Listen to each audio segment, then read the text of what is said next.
Shalom, shalom, Yasharala. I want to start out by giving all praises, glory, and honor to Yahweh, Bahashem, Yahweh Shai, Bahashem, Rakal Kardash. Double honors to the Akim out there from the elders and the Akim that fall under them that's pushing this word sincerely and truth without fear and trembling, trying to make their calling and election sure on one sound doctrine. Shalom. I am Anah Safa, back at it with another video. Lord willing it to be edifying to you, Akim, to the brothers on the, across the four winds. I think I'm going to entitle this one, I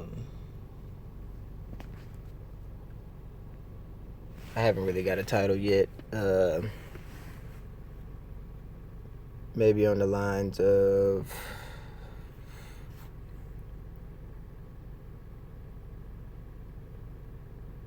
Esau and his wicked tradition. Maybe that one. I don't know, but anyway, as we know, everybody just got off that wicked holiday of Halloween, and our people worshiping that wicked ass day, that our people are so blind to see that it is nothing holy about that day at all. Straight wickedness. But I mean, that's how blind our people are, you know. And because they're so blind, the shit trickles down to the kids, and their whole way of justifying it is they're throwing it on the kids. That they're partaking in these days so it benefits the kids, so the kids would be happy. Going on those lines. So, which is wicked, and they don't know. They don't have no understanding. Neither are they seeking to understand anything. All they're doing is just justifying their wickedness. Okay? And that's them taking on the tradition of what Esau has put out for our people to follow, instead of them digging deep and figuring out what it means, you know, what you're truly participating in. Like, they go with the flow because of what this society accepts now as what the day so-called stands for. Okay? Colossians 2:8. Beware lest any man spoil you through philosophy and vain deceit. Okay? Philosophy and vain deceit. Lies, man. And that's what's being put out. Lies. You are being lied to. So when somebody's trying to put you up on game that this is false, that you come against the person that's telling you that this is false. Instead of doing your good diligence and researching, going to go search that thing out to see if whoever is telling you what is true or not, you choose to cast that person to the side and ignore everything that they're saying. Okay? So you're accepting that lie. You know, you'll continue to hear those smooth things to stroke you, or you'll continue to conjugate yourself with everybody who's on the same wickedness that you are on, so you all can justify that what you're doing is correct. All right? So it reads, Colossians 2:8, beware lest any man spoil you through philosophy and vain deceit, after the tradition of men. Okay? After the rudiments of the world, and not after Yahweh Shai Yamashiach. So nothing that you are doing is of Yahweh Bahashem Yahweh Shai. It is of Esau and his traditions that he has put out here to blind you from truly seeing his wickedness and what he has you paying homage to. Okay? It's a tradition. Okay? It's a tradition, right? Now that ain't where I want to go. Where do I want to go?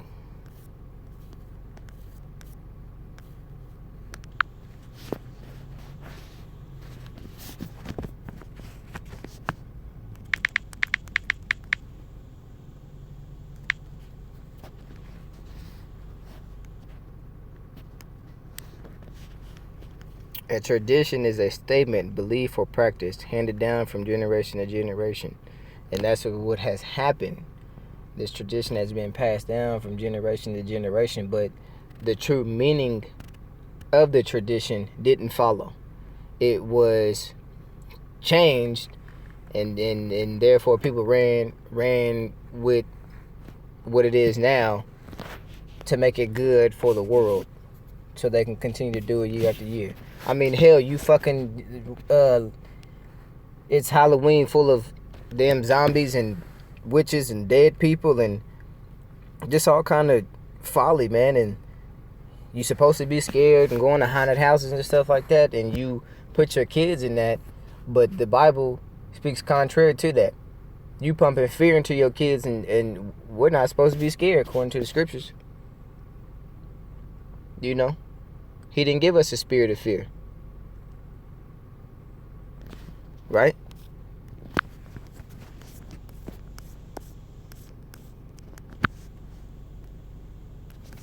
He didn't give us a spirit of fear. So why are you accepting that and wanting your kids to be scared? I hate when my kids tell me that they are, you know, like if they're afraid of something. I'm like, man, this is bullshit. All right.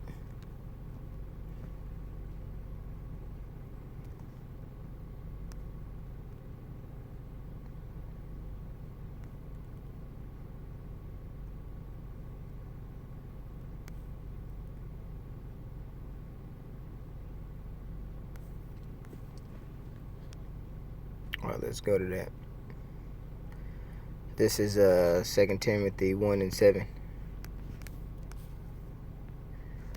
For the Most High have not given us a spirit of fear, but of power and love, and of a sound mind. Okay. So he didn't give us that spirit of fear, but of power. What are you afraid of? Why are we afraid of anything? You know. You got them out here fearing the zombies and the witches and it's like we got power over that. You have power over the left hand side, like to when you call in your power fight that, and your power is your how about Shimmy Shah. But instead you got them running away from it and going to go hide and accepting that as it's true, as that's what we're supposed to be doing. But he didn't give us a spirit of fear. You know? So what's the point? What are we gaining from that? What are we gaining? You're just trying to gain candy. Ultimately you're trying to gain the, what am I trying to say? You're trying to gain the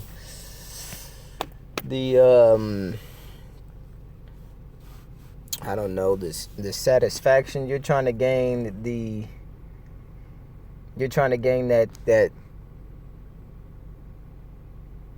that you're a good parent with your kids. That my mom and my dad, like we do this every year and it's such a great time and this and that. Like you said, you do it for the kids, so you're looking for the satisfaction from the kids versus from the Lord. You're not following any high holy days, and your kids don't know about them either. So instead of you trying to follow the Lord to the best of your ability and keeping His commandments, you're following the folly, and then therefore the blood of your kids is on your hands. So you're killing your kids essentially. But you're gonna run with that. You're gonna run with that because you think that what the prophets is out here preaching is false. You know? Which is sad. Where was I at?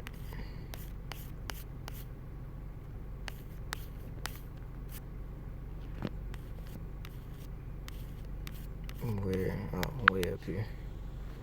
So yeah, it's a generation. I mean, it's a belief or practice handed down from generation to generation, especially belief or practice based on Mosaic law, from Old French tradition, transmission, presentation, handing over, and directly from Latin traditionem.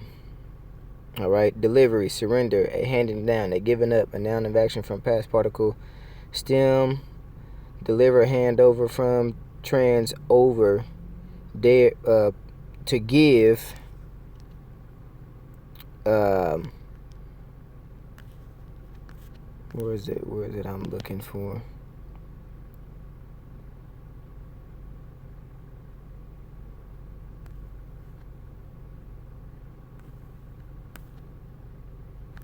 Anywho, you can go and read more of that tradition, but it's just it's a practice of something. It's a ritual.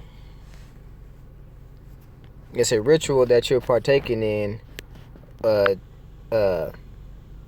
paying homage to. You won't see it like that, but that's what it is. You're paying homage to it. It's a ritual that you do every year. We're gonna read about what they do. All right, get into it. The history of Halloween. All right, Halloween is a religious day, and I really wasn't trying to make this long, but I'm gonna try to read some of this just to get some of this out, just to see what they were talking about. Halloween is a religious day, but it's certainly not a Christian day. This day has its origins in full moon closet to November 1st, the new year of real witches and warlocks. They believe that it is a time when the spirits, demons, are at their peak power. So that alone is just pure wickedness. Demons and witches and warlocks and things like that. You read upon that, you like, what the hell am I worshiping this for? What am I putting my kids into this for? You know what I'm saying? Just to get some goddamn candy, you know? All right? The origin of Halloween is the Celtic festival of Samhain, the lord of death and evil spirits. Okay? And they got the encyclopedia reading on that. Long before Yahushua Mashiach, which is Jesus Christ, verbatim, ever walked the streets of Jerusalem, Druids in Britain, Ireland, Scotland, France, and Germany observed the end of the summer by making sacrifices to Samhain, or Samhain. The Celts considered November 1st as being the day of death because the leaves were falling, it was getting darker sooner, and temperatures were dropping. They believe Mukola, their sun god, was losing strength, and Samhain, the lord of death, was overpowering him. Further, they believe that on October 31st, Samhain assembled the spirits of all who had died during the previous year. They believe that these spirits had been confined to inhabit animals' bodies for the past year as punishment for their evil deeds. They were allowed to return to their former home to visit the living of the eve of the feast of Samhain. Druid priests led the people to diabolical worship ceremonies in which horses, cats, black sheep, oxen, human beings, and other offerings were rounded up. Did you catch that? It got human beings in there at the same time. Human beings were rounded up, stuffed into wicker cages, and burned to death. This was done to appease Samhain and keep spirits from harming them. Halloween has always been a celebration of death.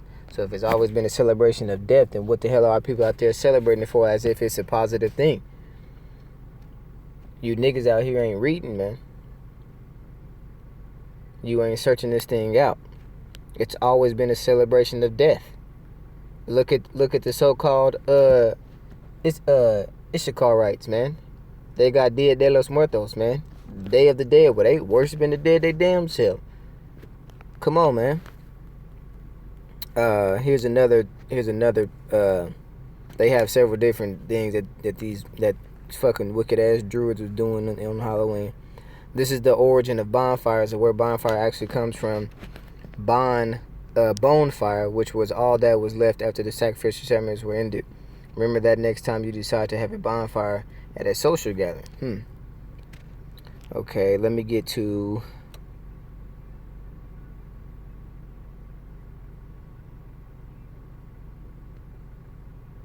Okay, I'll just keep reading. To obtain offerings from these bonfires, Druid priests would circulate from home to home asking for animals and humans. animals, and humans. Come on, man. Those who gave were promised prosperity in the coming year, and those who did not were cursed and threatened.